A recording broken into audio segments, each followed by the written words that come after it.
and blessings, everyone, and thank you for joining me.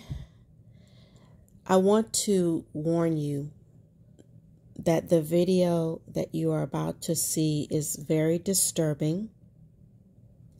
And the reason that I choose to share it is because I want you to be highly aware of the state of people's minds in this hour.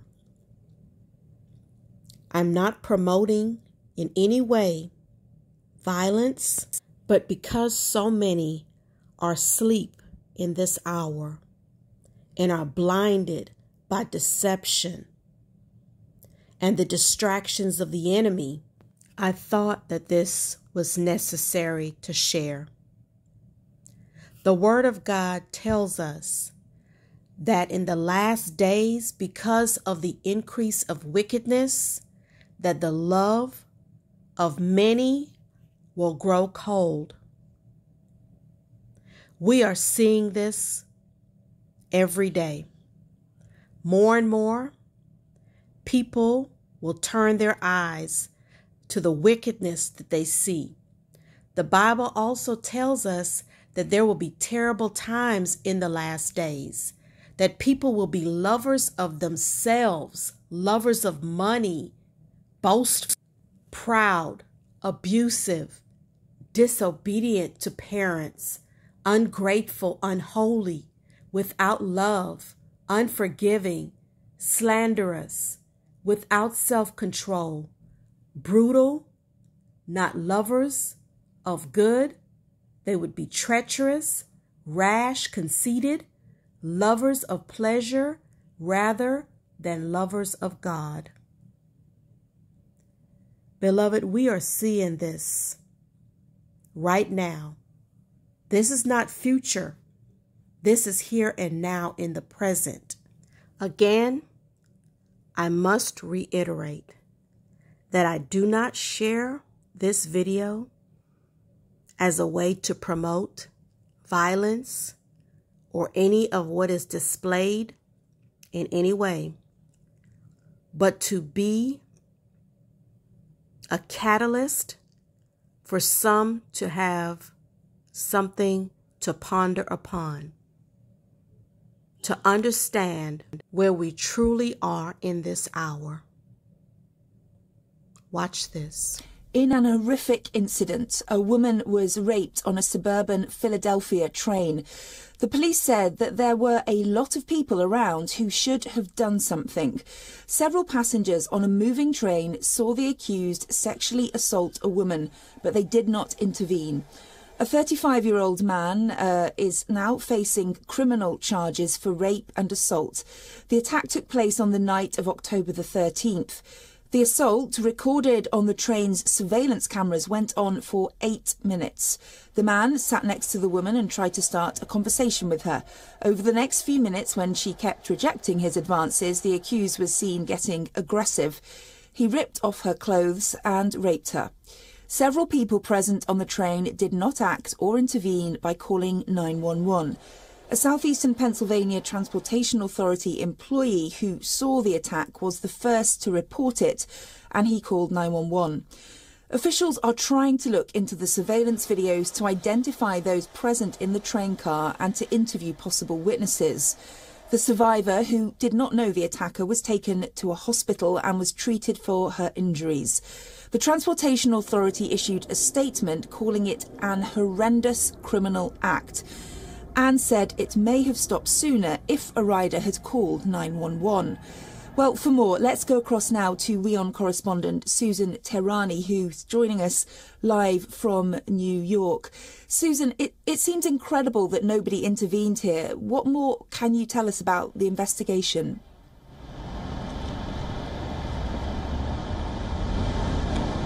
So this man was homeless. He is in custody. As you mentioned, he has been charged with aggravated assault and rape. We don't know who his lawyer is. He will be assigned with a lawyer, and he's in custody. Criminologists generally say that there are several reasons why people don't intervene. One of them is fear of retaliation. The other one is they hope that other people will intervene. but this really speaks of a larger problem, crime in big cities right now across the United States, and the lack of law enforcement, part of it going back to the defund the police movement, and the other, going back to lack of crime bills perhaps that need to be updated, and something that is really center stage right now on Capitol Hill. The issue of homelessness, again, that also plays really in the heart of a state like Pennsylvania, Philadelphia as well. A lot of factors into it. I do want to mention that just an update on this. Philadelphia doesn't have a good Samaritan law to see what would happen to these individuals who were witnesses, and if these surveillance footages do capture someone actually filming the incident and not intervening. If that happens, some action may be taken against that individual, but we yet don't know what kind of action, because there is no law, would be taken against an individual that perhaps films an incident like this but decides not to intervene to stop it.